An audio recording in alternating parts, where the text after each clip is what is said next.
Saya Fahmi Khotibu Umam dari Angkatan 24 Kelompok 4 dari Provinsi Jawa Barat.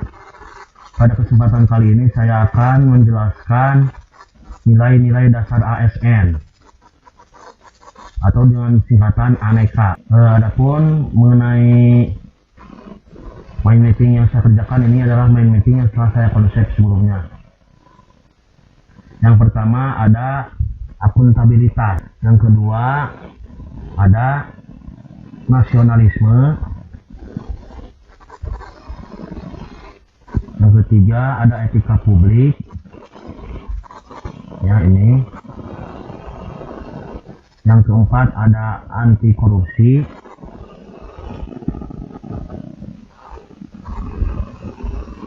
yang kelima ada komitmen mutu.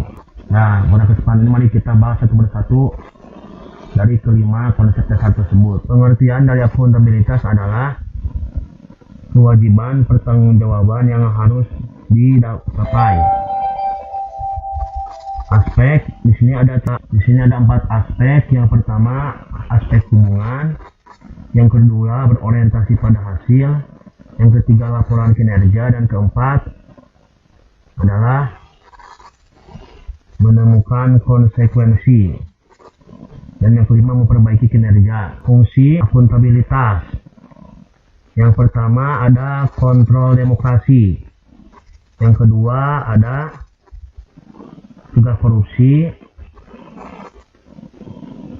yang ketiga meningkatkan efisiensi dan efektivitas. Nah, adapun tingkatan-tingkatannya, yang pertama akuntabilitas personal, yang kedua akuntabilitas individu, yang ketiga akuntabilitas kelompok, yang keempat akuntabilitas organisasi, yang kelima akuntabilitas stakeholder. Indikator nilai-nilai dasar akuntabilitas di antaranya pertama ada kepemimpinan, kedua ada integritas, yang ketiga ada tanggung jawab, yang keempat ada keadilan, yang kelima kepercayaan, yang keenam keseimbangan, yang ketujuh kejelasan, dan kedelapan konsistensi. Dimensi, 5 dimensi dari akuntabilitas. Pertama, akuntabilitas kejujuran dan hukum. Kedua, akuntabilitas program.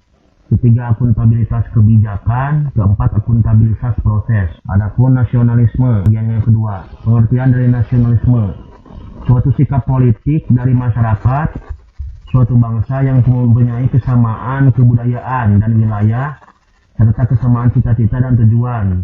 Dengan demikian masyarakat bangsa tersebut merasakan adanya kesetiaan yang mendalam terhadap bangsanya.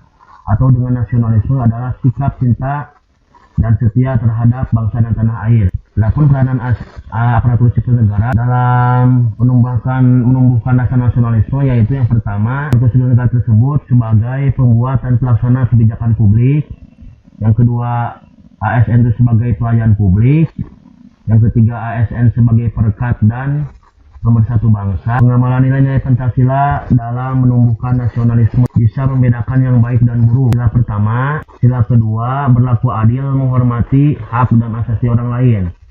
Sila ketiga, siap sedia membela negara, menjaga persatuan dan kesatuan bangsa. Sila keempat, tidak mau menang sendiri, tidak merugikan orang lain, mengutamakan musyawarah dalam menyelesaikan masalah. Sila kelima, tidak mementingkan kepentingan sendiri-sendiri, kelompok maupun golongan. Prinsip-prinsip nasionalisme: yang pertama ada hasrat untuk mencapai kesatuan, yang kedua hasrat untuk mencapai keaslian, yang ketiga hasrat untuk mencapai kemerdekaan, yang keempat hasrat untuk mencapai kehormatan bangsa. Nah, selanjutnya ada etika publik. Pengertian dari etika publik: refleksi tentang standar atau norma yang menentukan baik atau buruk, benar atau salah dari sebuah perilaku, tindakan, dan keputusan untuk mengarahkan kebijakan publik dalam rangka memutuskan suatu permasalahan. Ada juga pengertian yang lain, yaitu peraturan yang mengatur tingkah laku dalam suatu kelompok khusus. Sudut pandangnya hanya ditunjukkan pada hal-hal prinsip dalam bentuk ketentuan-ketentuan tertulis. Mengatur mengenai etika publik ini diatur dalam Undang-Undang ASN Pasal 5. Yang pertama, melaksanakan tugas secara jujur, bertanggung jawab, dan berintegritas tinggi. Yang kedua, melaksanakan tugas secara cermat dan disiplin.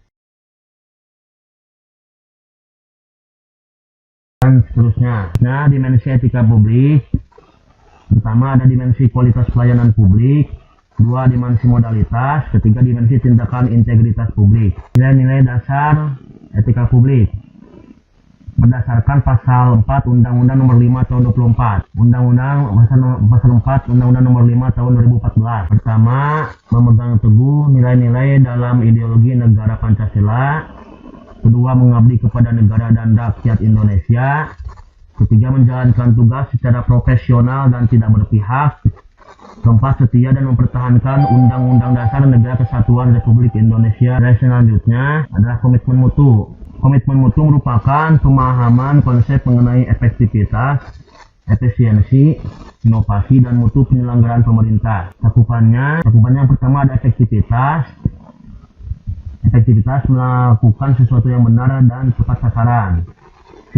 Yang artinya di sini sejauh mana organisasi tersebut dapat mencapai tujuan yang ditetapkan atau berhasil mencapai apapun yang coba dikerjakan. Aktivitas organisasi berarti memberikan barang atau jasa yang dihargai oleh pelanggan. Yang kedua ada efisiensi. Berarti efisiensi itu adalah kemudahan di sini ya, menghemat daya. Dilihat dari jumlah sumber daya yang digunakan untuk mencapai tujuan organisasional. Selanjutnya efisiensi organisasi ditentukan oleh beberapa banyak bahan baku, uang, dan manusia yang dibutuhkan untuk menghasilkan jumlah keluaran tertentu. Efisiensi dapat dihitung sebagai jumlah sumber daya yang digunakan untuk menghasilkan barang atau jasa. Selanjutnya inovasi. Inovasi itu menjadi penemuan baru ya. Semua hal artinya adalah semua hal baru yang berangkat dari ilmu pengetahuan. Mereka dapat memberikan manfaat dalam kehidupan manusia. Cara utama di mana suatu organisasi beradaptasi terhadap perubahan-perubahan di pasar, di teknologi, dan persaingan. Mutu adalah ukuran relatif kebaikan. Atau pengertian lain adalah apapun yang menjadi kebutuhan dan keinginan konsumen. Ini menurut ilmuwan Edward Deming. Yang kedua bisa juga diartikan sebagai nihil cacat, kesempurnaan dari kesesuaian terhadap persyaratan dari Crosby. Yang ketiga kesesuaian terhadap spesifikasi. Nilai-nilai dasar orientasi mutu. Yang pertama ada komitmen pada kepuasan customer. Yang kedua cepat, tepat, dan ramah. Ketiga melayani dengan hati.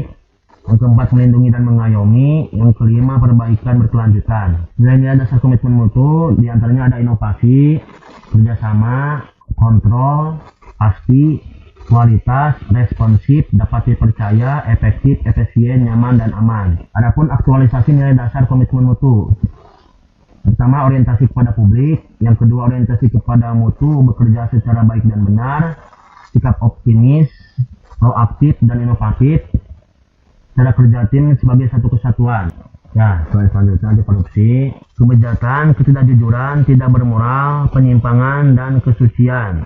Penyimpangan dari kesucian. Penyelewengan atau penggelapan uang negara atau perusahaan sebagai tempat seseorang bekerja untuk keuntungan pribadi atau orang lain.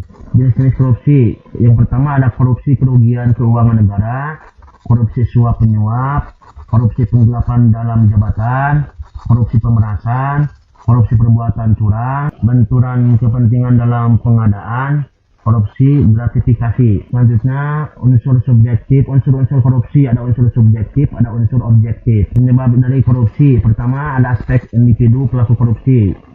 Yang kedua ada aspek organisasi. Yang ketiga aspek masyarakat tempat individu dan organisasi berada. Yang keempat sistem yang buruk. Pencegahan terhadap tindak pidana korupsi.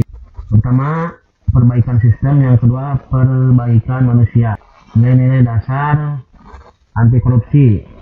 Yang pertama jujur, peduli, mandiri, disiplin, tanggung jawab, kerja keras, sederhana, berani, dan adil.